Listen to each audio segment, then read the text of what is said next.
How's it going, tubers? Zimbabwe here with a review of the LEGO Star Wars Razor Crest from the Mandalorian series on Disney+. Let's not waste any time and get right into it. This set comes with 5 minifigures altogether. You have the Mandalorian with his long rifle, the Child, Grief Karga with 2 scoped blaster pistols, an Imperial Scout Trooper with 1 scoped blaster pistol, and IG-11 who comes with a regular short-size blaster rifle and then a longer one clipped to his back. Let's get into the exterior, shall we? This ship is completely symmetrical on the outside, so both sides look exactly the same. We're going to start off here. You have these large twin blaster cannons. You have stickers up here on this slanted piece and more down here, and another sticker right in there. With the engine pods, you have this large sticker that goes over on the outside. A nice amount of detail on the intake right there, as you can see. All achieved with pieces clipped in. The rear uses this little bucket type thing. Little translucent orange for the exhaust. Then you get to the back and it slopes up like so, and you get to the tail. And that's the side profile right there. Here's a look at the ship from above. Here's a quick view of the underside of the ship. You have 3 landing skids that are posable a little bit. They rock forward and back to help with landing on uneven surfaces. They're not completely accurate to the in-universe model, how you see in the show. These come out the sides here. These are just straight on the bottom instead. But they do the job well as landing skids to hold this just a little bit off the ground, so it's not exactly, just sitting flush on the ground. It looks like it's in a landed position, and for what it's worth, it does the job decently well. If we get a little closer, you can see the detailing on the print of the cockpit piece. More of those stickers on the top. And right up here, you start to see a little more detailing here. These little knobs here activate the spring-loaded shooters. You press down, and those shoot right out, and you can reload them like so. Right here, an interesting feature is a little escape pod that pops right out, and that's just open space in there. Further down, you have some vents back here, a little bit of engine detailing, I suppose, and then the little tail at the end. Now here is the surprise of the set. When I first saw the set, I was not expecting an included escape pod, but it's good for what it is. It's very streamlined, very small. You have 2 little engines at the bottom here. You have what appears to be an intake at the front and a viewing port, a viewport, whatever you want to call it, for the minifig riding inside. So to open this, just pop that off. This is built up as one big front panel. And we'll take Grief Karga here.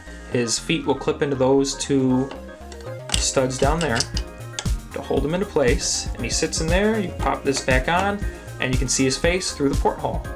Pretty neat. You can adjust these engines ever so slightly, just a little bit. And that slips right back onto the top of the ship. You can also remove these engine pods very easily. They're just held on with 3 Technic pins, so that way you can have a look of, say, maybe it's getting work done, you have an engine pod off, or it's been damaged, it crashed, so you can do that. There's that little ability to do there. And it goes back on just as easy as it came off, clips in, and it's sturdy, it holds in there, it's not going to fall out or anything. But I do like the ability to pull them off, maybe for storage, if you want to put it somewhere, though, on display, you really don't have to do that. But man, this ship just looks good. Let's check out that interior, shall we? Each side of the ship have these panels that can lower like so. On this side, you have 3 clips for weapons, so you can mount, say, the Mandalorian's long rifle in there. Clips right in. Next over, you have the little loading ramp for him to enter the ship and exit. Then over more, you have a larger ramp just to give you an interior access. And on the back, you have the main loading ramp. That folds down like so you can really get in there, get figures in there. So we're going to open up all these flaps so you can get a better view inside. Get some light in there from behind, and you can start to see just how much space you have in there. We'll take a figure, say this Scout Trooper. Any figure can stand in here pretty well. It should be noted that IG-11, he's a little taller, so he can't stand exactly everywhere. A lot of these upper supports get in his way, so he has to be in there, like right in the middle, and you can clamp him down onto some studs, and he'll stand up in there. You can fit a lot of people in here, put a lot of stuff, cargo and whatnot in here. So that's pretty cool. Grief Karga can go in here like so. Let's try and get him. It's a little difficult to reach in there. There's just enough space to get figures to stand up, but if you have large hands, it can be difficult. So we'll just let him slide out the back. Now we're gonna go to the other side so you can see this section on the other side is different from this side. So on this side of the ship, you have the Mandalorian sleeping quarters. There are 2 stickered panels in there for a little bit of extra detail, and this little minimalistic bed. You can just sit him in there. His cape may get in the way, but his feet will clip in there, and you can lay him down in there. So he can sleep when he's on a long voyage or parked somewhere, landed. Right, moving on to the cockpit. It comes off with this little handle there to pull off. It clips in with these clips down into there. You have 2 red seats, so you can put the Mandalorian in as pilot. Like so. And you could say put Grief Karga behind him, or anyone you want, really, that can sit in there. IG-11, he's a little too tall. You could probably get him in a sitting position, but he won't clip into the seat, obviously. There you can see that. You can even get the child. After you get 2 figures in here, it gets a little crowded, but you could probably set the child right behind him, like that. And then you can just clip this right back on.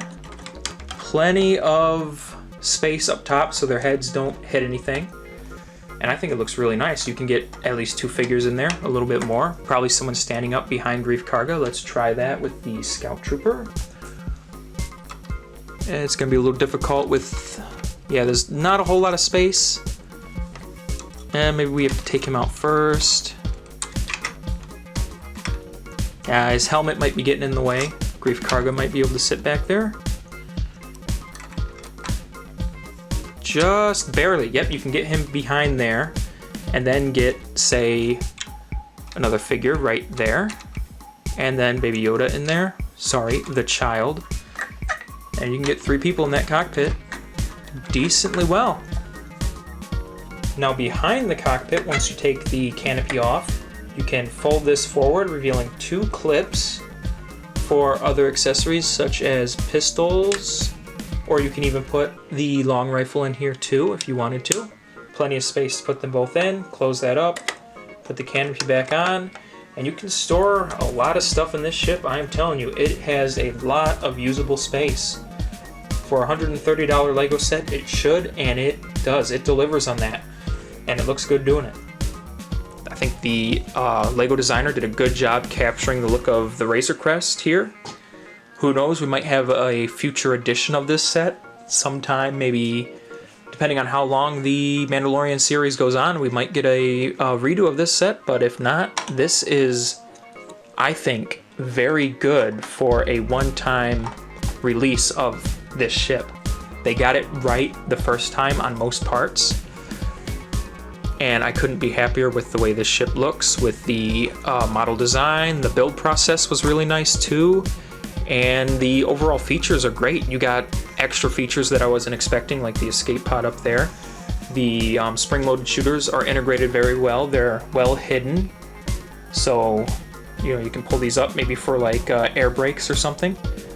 And if you don't want those, even so, they look good as lights or something. Front of the nose of the ship, decent detail. And that about covers it for my review of the Razor Crest from LEGO Star Wars.